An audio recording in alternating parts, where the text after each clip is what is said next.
Ainda hoje não consigo ver um barco sem ter vontade de me atirar e partir. Não importa para onde, quero é ir de barco. O meu pai morreu com 57 anos e morre no verão quente de 1975.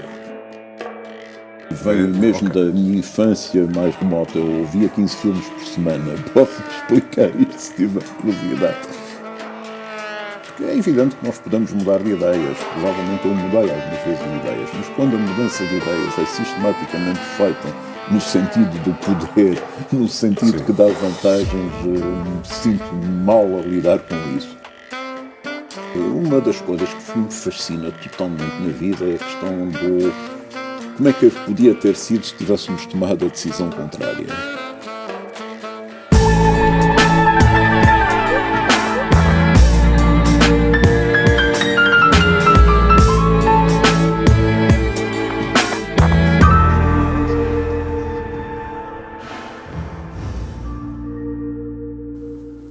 Seja bem-vindo a mais um Baseado numa História Verídica. Hoje vamos à procura do filme da vida de um homem tremendamente político, mas que não milita em nenhum partido. Esteve sempre na esfera do Partido Socialista, inclusive é na sua fundação, mas não tem nem nunca teve cartão de militante. Talvez por isso lhe sobre mais espaço para o sentimento, como o próprio admite. Eduardo Paz Ferreira, académico, advogado, especialista em assuntos europeus e açoriano. Recrutado por Medeiros Ferreira, de quem foi chefe de gabinete no Ministério dos Negócios Estrangeiros, quando tinha apenas 23 anos, faz parte de uma certa geração de intelectuais contestatários, a geração que foi chamada a construir o país depois de 25 de Abril. 40 anos depois, confessa-se desiludido com a sua gente, essa geração que, nas suas palavras, traiu os seus ideais. Na universidade, luta por explicar aos alunos, por exemplo, porque é que a cadeira de Finanças Públicas é uma cadeira de cidadania. Seja bem-vindo, Eduardo. É um prazer imenso tê-lo aqui no Baseado numa História Verídica. Vamos começar então... Obrigado, Aurélio. Permita-me também dizer a alegria que é para mim estar aqui, neste canal, que faz as delícias da minha vida, de alguma forma, e é especial, claro, estar neste seu programa que é tão interessante. Vamos então procurar histórias para um eventual filme da sua vida. Como é que ele começaria? Qual seria a primeira cena? Infelizmente não tenho o Rosebud do Citizen Kane e a ideia de construir o filme em torno daquela investigação jornalística é de facto extraordinária. Trata-se, aliás, de um filme espantoso, mas enfim, isto é uma banalidade dizê-lo. Dizer o contrário é que seria original, mas nem sempre as originais são boas. Isso é que seria o cão a morder o... Ou melhor, o homem a morder o cão. Exatamente. E, portanto, enfim, eu diria que se tivesse de começar com alguma coisa, uma imagem que nunca me saiu da minha mente, penso que é raro o dia que eu não penso nisso, que é quando venho estudar para Lisboa, portanto, eu vivo com os meus pais em Ponta Delgada, e quando venho estudar, venho de barco, nos barcos que antigamente faziam a ligação. Aliás, nunca me conformei com a ideia de já não haver transporte de barco, de só haver cruzeiros, que não têm nada a ver com aquele espírito que eram as viagens de Ponta Delgada para cá, escalando a Madeira e tal. Mas durava quanto tempo a viagem? A viagem, se viesse direto a Lisboa, demorava 2 dias. Se viesse pela Madeira, que era o mais normal, passava a 4. E vinham já pessoas que vinham das outras ilhas, da Terceira e do Faial, depois entravam os estudantes de Ponta Delgada e depois os do Funchal. E criava-se ali um ambiente muito simpático. Aliás, enfim, as minhas memórias são sempre também muito com referências de cinema, e é curioso que no Fellini, no Amarcord, há uma altura em que a população vai toda ver a grande nave que vai passar e tal, deslumbrada, e aquele navio lembra-me os velhos navios, nem sequer é a última geração, são os anteriores, que se chamavam Carvalho Araújo e Lima, os quais eu olhava com fascínio total. Ainda hoje não consigo ver um barco sem ter vontade de me atirar e partir, não importa para onde, quero é ir de barco. Mas, portanto, é só o contrário disto que estou a dizer, que é, se quiser, alegre. É uma imagem que me marcou muito, de alguma forma, pela tristeza, que é a imagem dos meus pais no cais a despedirem-se de mim. Estava muito vento, o meu pai tinha um cabelo que se levantava muito, a minha mãe também, e o barco demorou muito tempo a partir, nós estávamos e eles ficaram ali muito tempo. Sim. E eu estava muito amargurado e muito dividido. Eu não queria vir para Lisboa, realmente. Foram eles que me obrigaram a vir. Disseram, não, é a tua vida, tens que fazer isso. E a propósito desta partida, aliás, se me permite mais uma vez ir ao cinema, lembro muito de um filme que seguramente viu, que é o American Graffiti, um filme de George Lucas, lindíssimo, sobre aquelas hesitações dos miúdos que vão partir para a universidade ou não vão, e que aliás acaba com muitos que estavam decididíssimos a ir, a não ir, e o contrário e tal. E, portanto, essa imagem deixou-me sempre com uma certa ideia que os tinha abandonado, e também do que tinha sido a grande generosidade deles, que estavam num período difícil da vida, a grande generosidade deles de me mandarem estudar, de me mandarem criar. Isso é 1970, não é? Por aí. Isso é 1970, precisamente, é outubro de 1970. Devo dizer, eu ainda me lembro o dia que cheguei a Lisboa, foi no dia 14 de outubro de 1970. Já cá tinha estado, como me disse. Já tinha estado várias vezes, a minha mãe era continental, os meus pais, os meus avós eram de Leiria, eram ambos professores primários numa aldeia perto de Leiria, e eu passava muitas vezes cá férias. Mas tenho ainda hoje uma ideia um pouco provinciana de Lisboa, porque, por exemplo, o Rossio, para mim, durante muito tempo foi o centro do mundo. O Aurélio provavelmente já não conheceu aquela versão do Rossio com os anúncios luminosos. Eu só cá cheguei em 97, muito depois dessa fase. Mas vejo muitas vezes fotografias a preto e branco dos anos 70 e realmente aquilo tinha um ar muito... Mas a cor era fantástica. E havia até o Diário de Notícias que tinha o noticiário a passar permanentemente, portanto aquilo era o centro do Times mundo. Square, quase. Times Square, exatamente. Não, eu sentia-me no Rossio, podia cantar o New York, New York, if I can make it there, I make You'll it make anywhere. It anywhere, Yeah, everywhere, yeah. E, portanto, enfim, mas fiquei sempre com essa dor da partida dos Açores, que acho que é uma coisa muito açoriana. Sim, enfim, é muitas vezes descrita, não só a insularidade, mas também a saudade, a palavra é saudade. É saudade, mas eu diria saudade ainda mais intensa, mais duplicada. Aliás, mas há esse traço em muitas pessoas, até das minhas relações que eu conheço oriundas dos Açores. Há esse traço, como o António Costa Santos, o Nuno Costa Santos, peço desculpa, estava a confundir com o outro. Neste momento é compreensível. Ele tem uma bela frase que é o melancómico. Pois, o Nuno é muito criativo. Mas o açoriano carrega essas duas vertentes, ou é impressão minha? Carrega muito. Mesmo no cómico há sempre a vertente do triste. Sempre, eu diria, e talvez o contrário também seja um pouco verdade, embora haja sensibilidades muito diferentes em São Miguel e na Terceira. São Miguel é uma ilha muito mais pesada, muito mais triste, onde há aqueles romeiros, que são aqueles homens que vão caminhar a pé a ilha inteira durante a Semana Santa e tal. Na Terceira estão sempre em festa, quer dizer, qualquer pretexto é alegria e festa. Sim. Há, de facto, uma diferença grande. E nós aqui temos este etnocentrismo quase de centrar tudo nos Açores. Nós, açorianos, temos, enfim, na geração acima da minha, seguramente, e durante muitos anos havia um autêntico ódio entre a Terceira e São Miguel. Hoje em dia, a minha geração, e sobretudo as seguintes, cultivam um pouco isto, mas só como brincadeira, quase. Há sempre anedota para cá, anedota para lá. E agora estamos numa espécie de armistício que é fora somos todos açorianos, portanto não falamos mal uns dos outros. Depois lá ajustamos contas. Mas então, levam a mal que os continentais... Absolutamente, que me digam...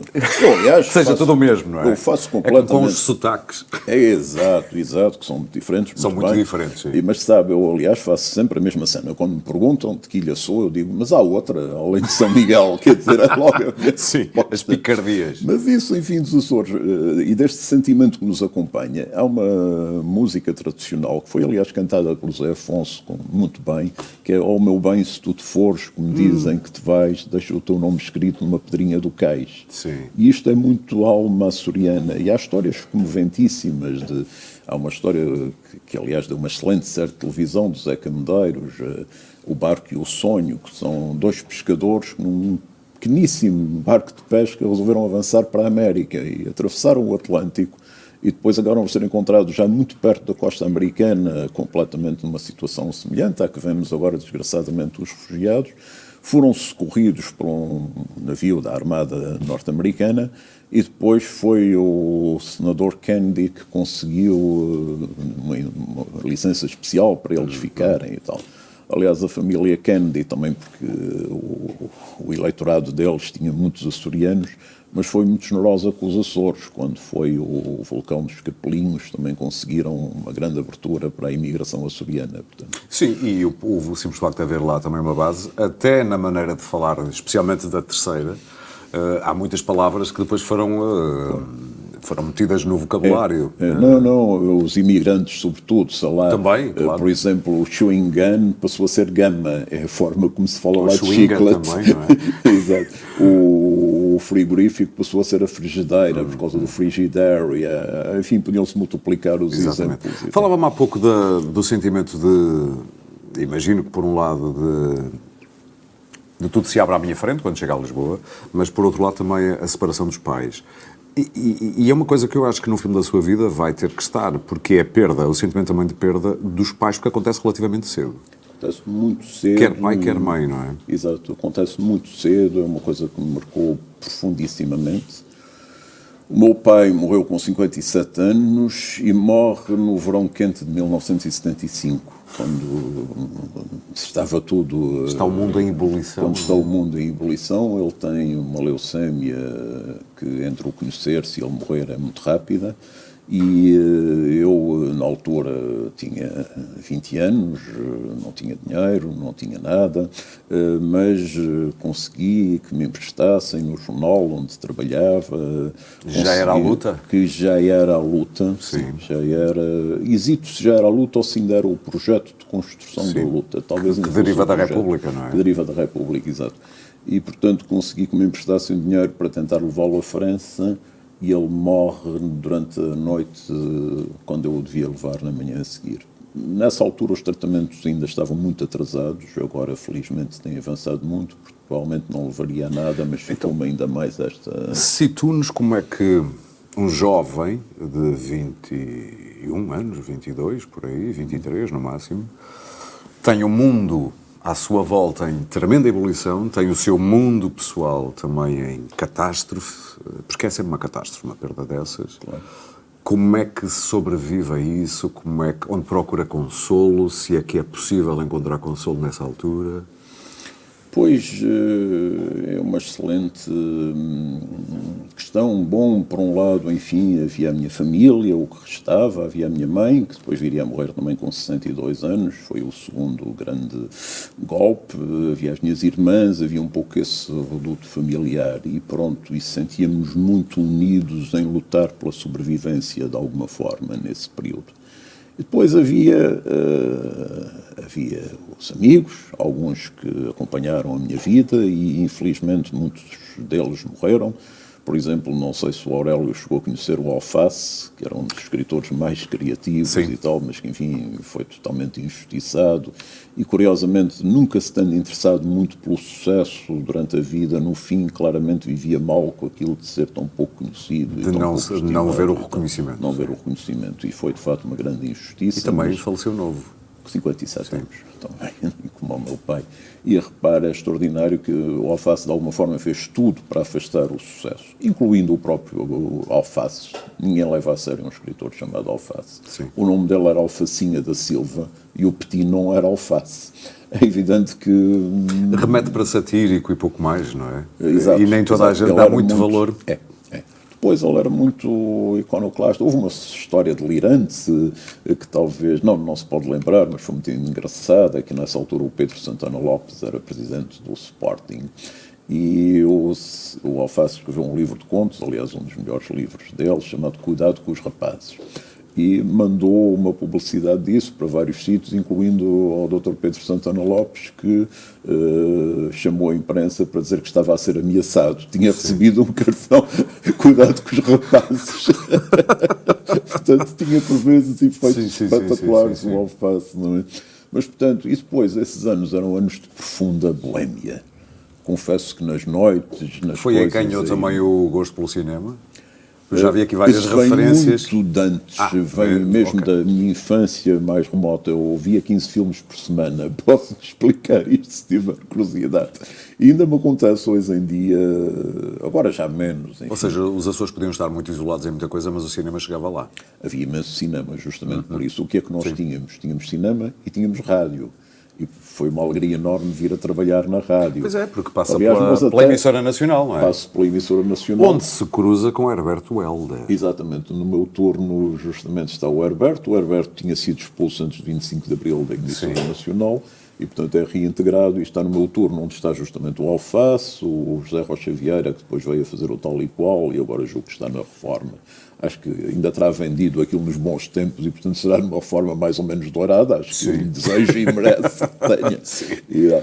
E, portanto, esses tempos de rádio são fantásticos. E até geograficamente andamos pelos mesmos sítios, porque depois estive no edifício do Rádio Clube, onde creio que o Aurélio andou uns anos depois. Uns anos largos, quase 12 anos. A certa altura houve a fusão do que era a antiga emissora nacional com o Rádio Clube e uma certa tentativa de domesticação dos revolucionários do Rádio Clube, que era a geração do Joaquim Furtado, do Adelino Gomes, enfim, hoje em dia estão todos bastante já mais calmos, mas enfim, eram nessa época jornalistas muito É neste ponto da conversa que me apetece perguntar-lhe, atirar-lhe, devolver-lhe uma frase que li numa entrevista que deu, salvo erro, a Anabela Mota Ribeiro, aqui há uns anos, em que amarguradamente, imagino, diz que a minha geração traiu todos os seus ideais. É isso que está a dizer quando diz todos eles estão agora muito mais calmos, muito... Não diria tanto, por exemplo, os dois nomes que citei, além de serem dois grandes profissionais, enfim... Tiremos daí estes dois nomes. Tiramos esses, que seria uma grande injustiça. Eu penso, quando digo isso, penso em dois tipos de pessoas. Uma são as pessoas que estavam muito à minha esquerda, que curiosamente...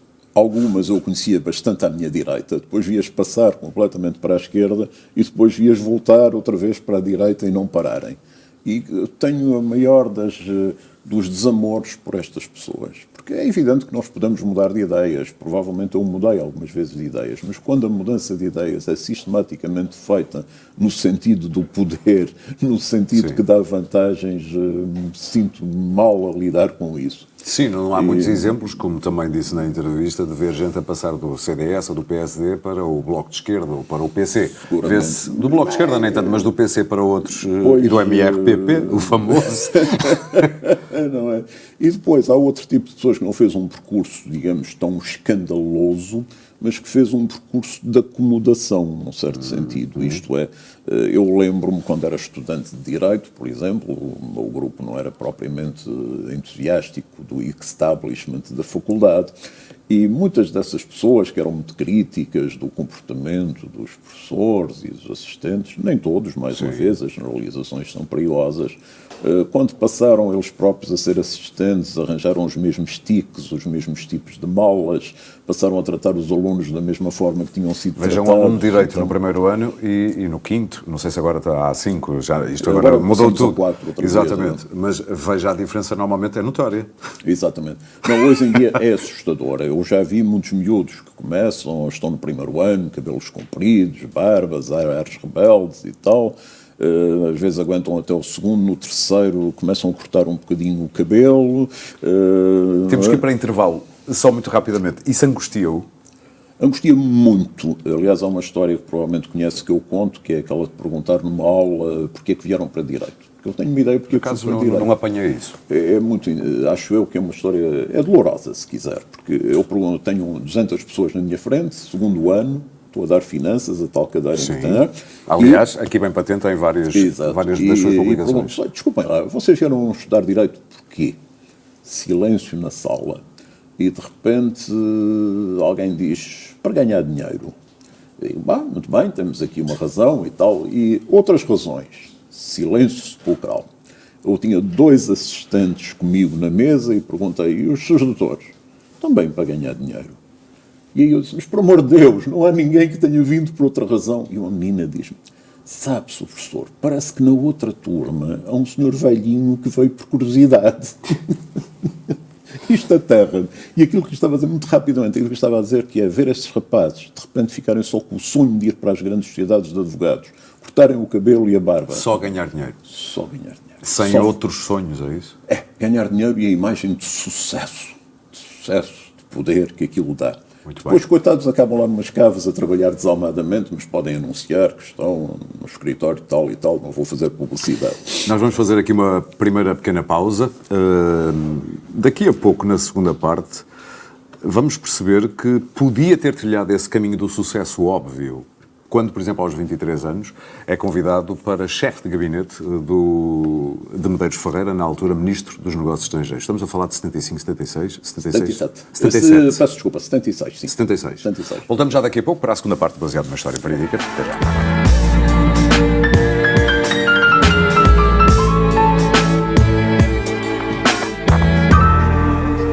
Estamos de volta para a segunda parte, baseada numa história verídica, hoje com Eduardo Paz Ferreira.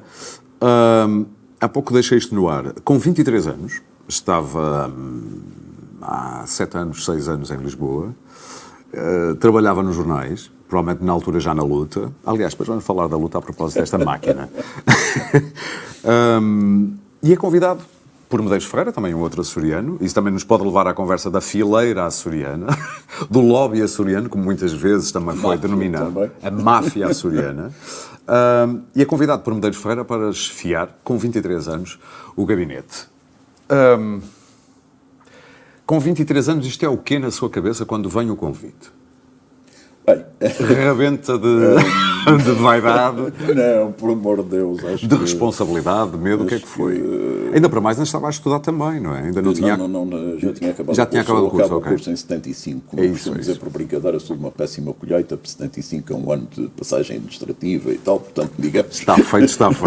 Sim, estou a perceber. Não posso fazer, mas digamos... Eu também tenho um ano no liceu que também passei assim um bocado lá. Pronto, pelo menos apanhamos os dois uma boleia e tal, mas não nos saímos mal, digamos, mesmo sem esse ano, não é? E portanto, bom, é curioso porque o Medeiros Ferreira tinha mais de 10 anos do que eu, mas eu conhecemos quando eu era muito novo ainda, quando tinha 11, 12 anos. Aliás, é uma das minhas histórias favoritas, é que foi em torno da leitura do jornal A Bola, que nessa época era um jornal extraordinário, com jornalistas espantosos, o Carlos Pinhão, o Vítor Santos, pessoas de enorme qualidade, o Alfredo Farinha. Deixe-me só dizer que devemos estar a ver 2 fotografias nesta altura, de um Medeiros Ferreira muito jovem e bem mais, com 30 e poucos anos de diferença as 2 fotografias.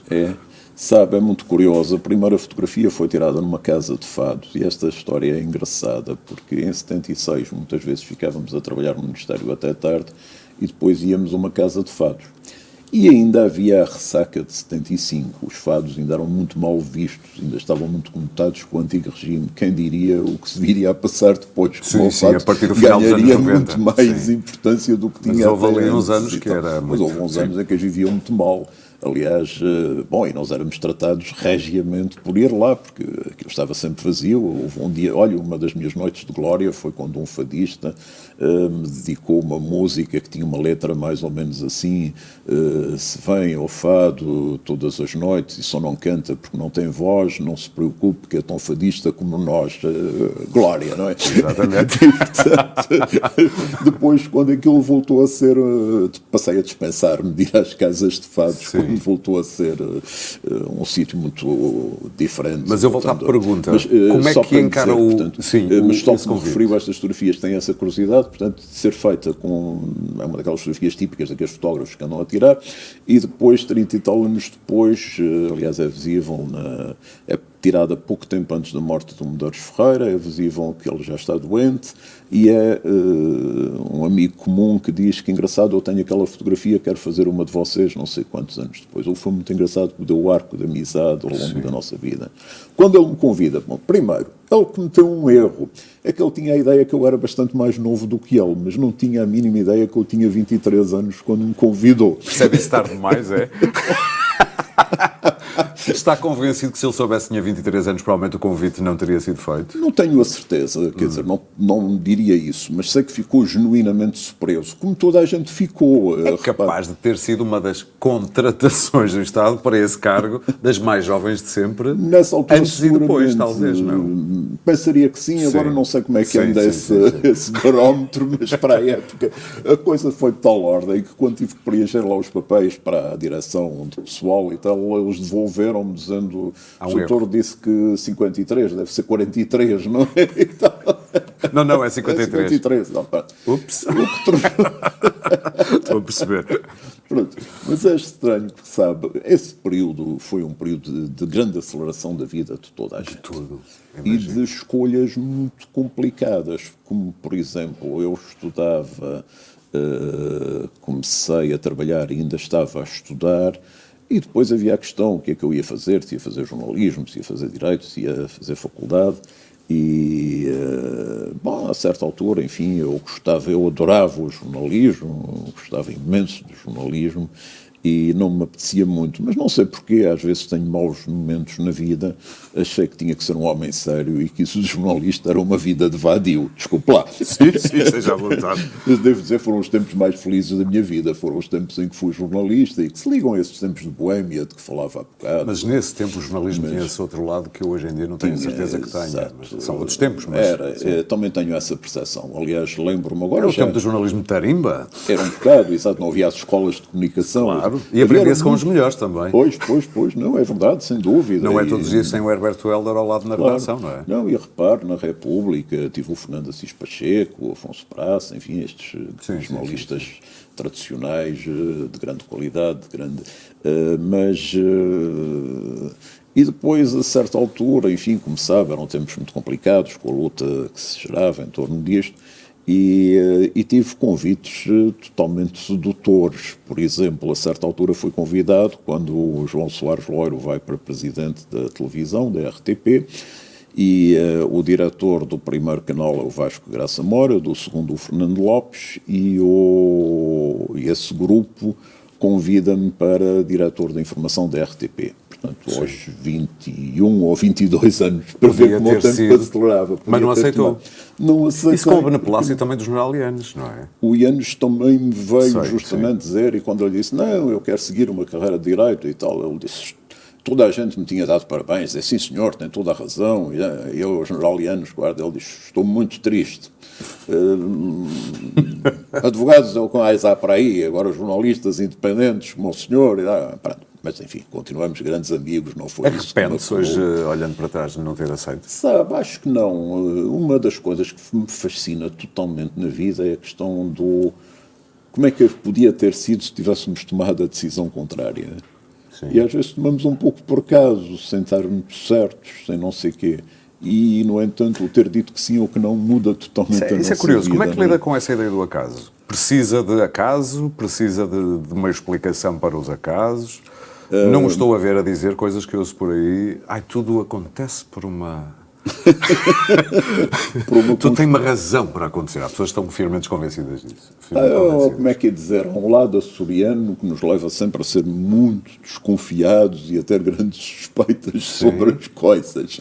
Agora, o acaso, portanto, enfim, digamos assim, na política, nessas coisas, duvido muito do acaso. Na vida pessoal, acho que o acaso é absolutamente decisivo. Quer dizer, acho que a nossa vida é uma acumulação de acasos. Desde logo porque é que encontramos certas pessoas, sobretudo porque é que em certo momento dissemos que sim ou que não. De vez em quando ponho-me a pensar, porque é que eu fiz isto, porque é que não fiz? Sim. Não sei, não consigo explicar. E entrega-se alegremente na mão do acaso, sem isso ser motivo para grande ansiedade. Há pessoas que precisam ter uma razão para as coisas acontecerem. É curioso, sabe? A minha mulher, que é uma pessoa muito mais racional do que eu, enfim, tem todas as qualidades que eu não tenho, mas, por exemplo, fica muito desesperada pelo meu amor pelo Paul Auster, que é o acaso levado à última essência. Ela diz, eu não consigo conceber este tipo de personagem capaz de viver com o acaso. Eu hoje sou um pouco mais responsável, porque a Francisca, porque tenho um filho de 17 anos, porque estas coisas, mas se não, gostaria de pegar num carro e partir assim. Ou seja, Deus não faz parte da sua equação? Digamos... Ou Deus também gosta do acaso? Essa é uma versão excelente que nos leva, por exemplo, a saber este Papa foi uma obra do acaso, foi uma obra da divina providência, da grande sabedoria da Igreja Católica que encontra em cada momento um Papa adequado. Porque se olharmos para trás, por exemplo, o Papa João Paulo II, porque é evidente que eu não tenho a devoção que tenho pelo Papa Francisco, mas teve um papel histórico fundamental e, portanto, a sua escolha foi muito inteligente. Numa altura de grandes lutas entre o antigo aparelho, bloco comunista e o Ocidente, as lutas do Lech Walesa, por exemplo, também. Por exemplo, tudo isso e tal, ele dá uma grande... E depois agora, enfim, esta grande figura que é o Papa Francisco. E com isto tudo, partimos anos e anos da pergunta inicial, que era aquela de como é que me senti com a ida para o Ministério dos Negócios Estrangeiros. Se me permite, volto lá rapidamente. Achei que trabalhar com o Medeiros Ferreira era extremamente sedutor. Atemorizava-me um pouco a ideia dessa tal aceleração de vida. Sim. Inicialmente foi um pouco complicado, até por causa dessa história dos 23 anos. Eu, por exemplo, por vezes, e aí eu me Ter que dar ordens a funcionários, precisamente, funcionários, não embaixadores, não é? Full rank, que quando perceberam que ainda por cima, e o Medeiros aí também não poupou muito. Por exemplo, às vezes mandava-me dar umas descomposturas nos embaixadores, o que era daquelas e tal. Mas também aos 23 anos somos muito mais inconscientes, não temos tanto. Mas percebeu que tinha costela de... como é dizer, diplomática, para poder dar uma descompostura a um homem às vezes com o triplo da idade. Acho que tentei, e uma das coisas que me alegra é que saí de lá com imensos amigos e tal. Como é que é dizer, agora já estão todos na reforma. Sim. De maneira que é um daquelas sinais de que envelheci também eu, é a pior forma. Percebemos muito que envelhecemos quando começamos Sim. a perceber que já não está ninguém nos sítios onde esperávamos que estivesse. Deixe-me também olhar para Medeiros Ferreira, olhando também para os Açores de um ponto de vista mais político. Há esquerda nos Açores, mas não há radicalismo nos Açores.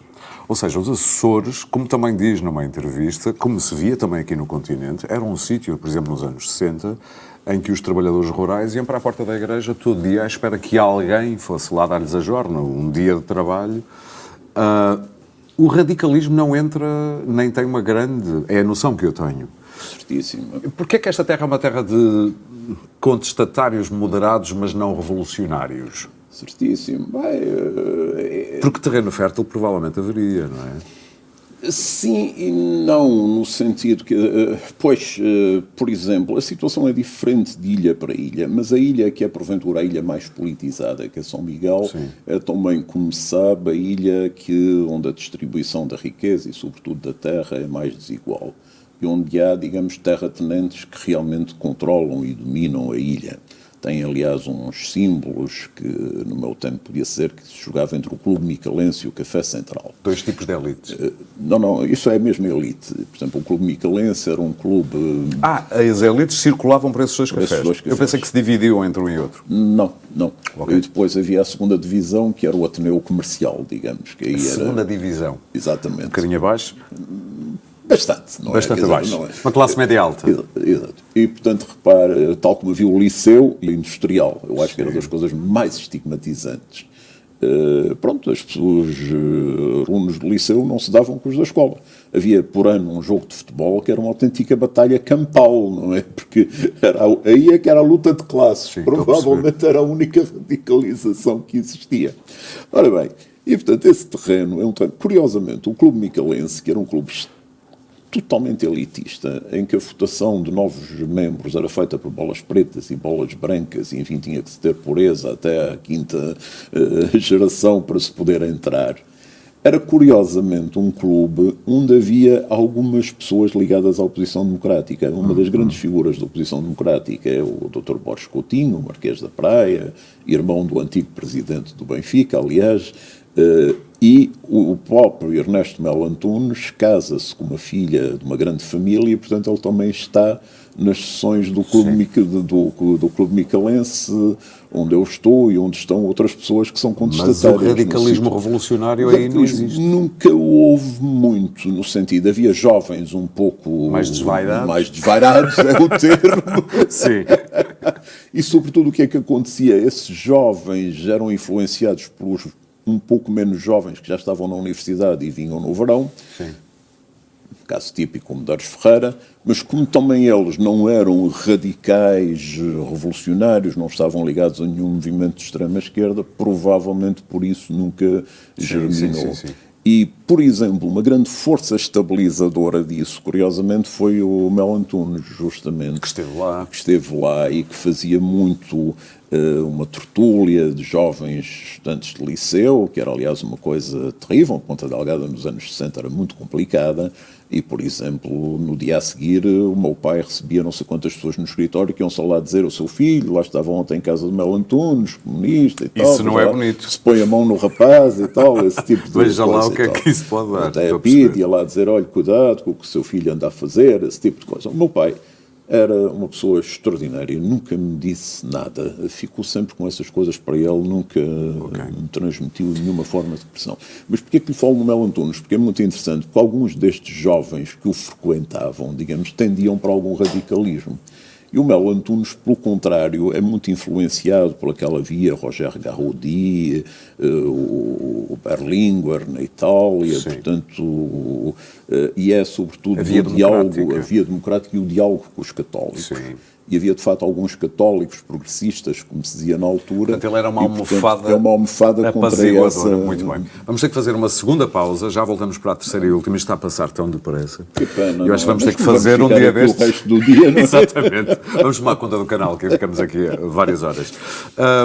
Vamos olhar retrospectivamente para o que tem sido a esquerda. E o que é a grande desilusão para si, já percebi, desta terceira via que tomou conta da esquerda desde os anos 90 e que agora parece estar num sítio estranho, mas também criativo, pode ser. Voltamos já daqui a pouco. Até já.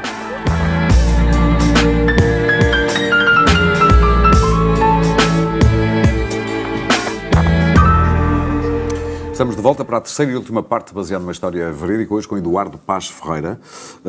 Vamos ter que fazer aqui alguns fast forwards, nomeadamente dizer que experimentou o poder como chefe de gabinete, ou pelo menos os meandros do poder, experimentou o jornalismo, mas depois optou por uma via diferente, por ser professor, intervém sem cartão partidário desta maneira, escrevendo também, sobre várias áreas.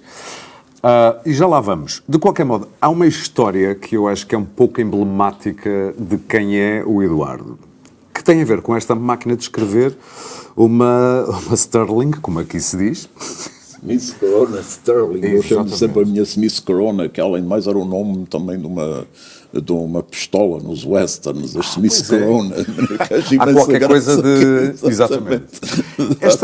Esta máquina foi um boomerang que foi, voltou e depois voltou a ir, não é? Exatamente. Esta máquina tem uma história divertidíssima. Bom, primeiro, esta máquina tem 40 anos, o que é uma idade muito respeitável. Está bem conservada. Não é? Aliás, já pouca gente sabe o que isto é, não é?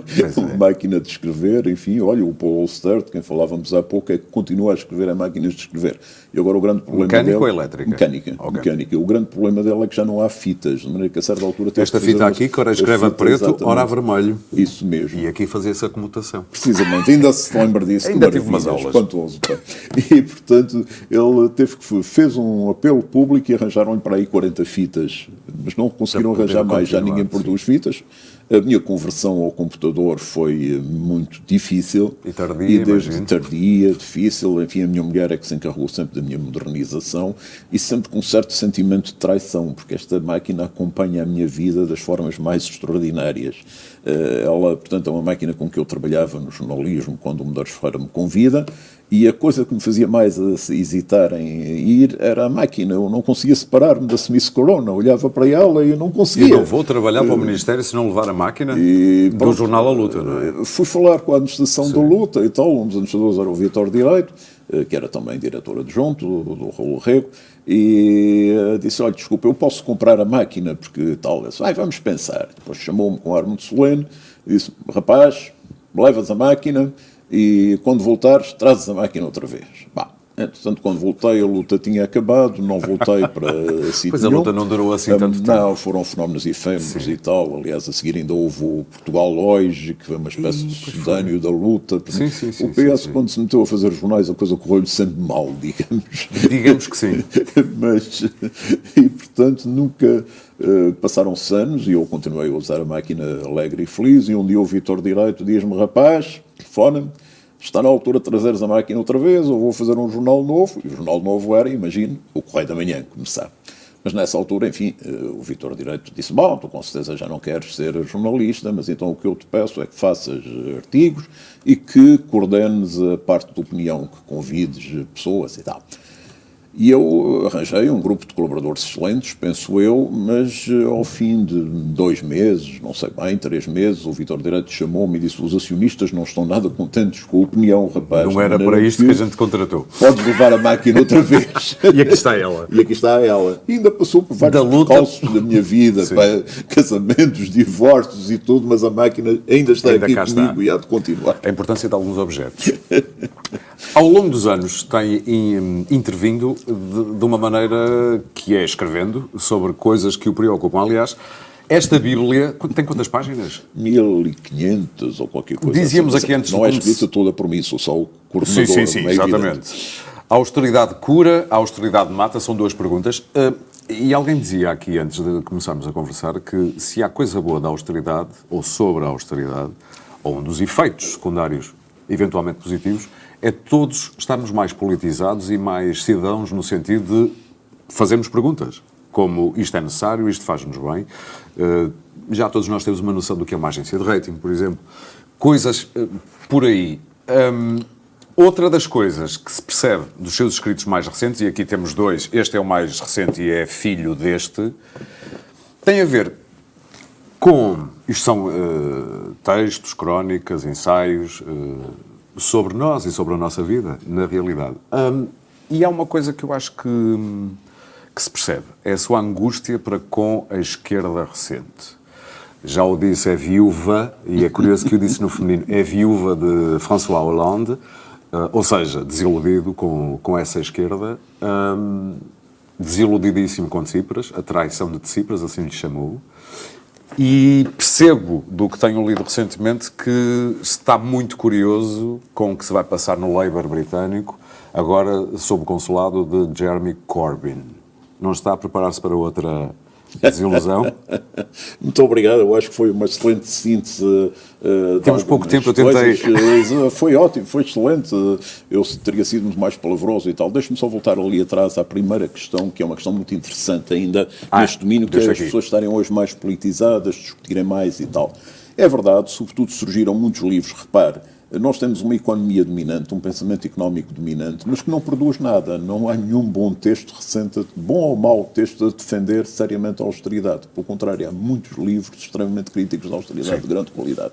E em Portugal, o Ricardo Paes Mamed, por exemplo... Há muita gente que diz que a austeridade é apenas uma opção ideológica. Pronto, exato. Pronto. Mas como temos pouco tempo, não vamos ficar muito aí e vamos então à linha. Pronto, esta da viúva do François Hollande, talvez por ter usado o feminino, ainda por cima ficou mais ou menos célebre, tão célebre que no outro dia fui entrevistado por uma jornalista francesa da France Culture e que a certa altura me dizia: bom, o senhor disse que era a viúva da...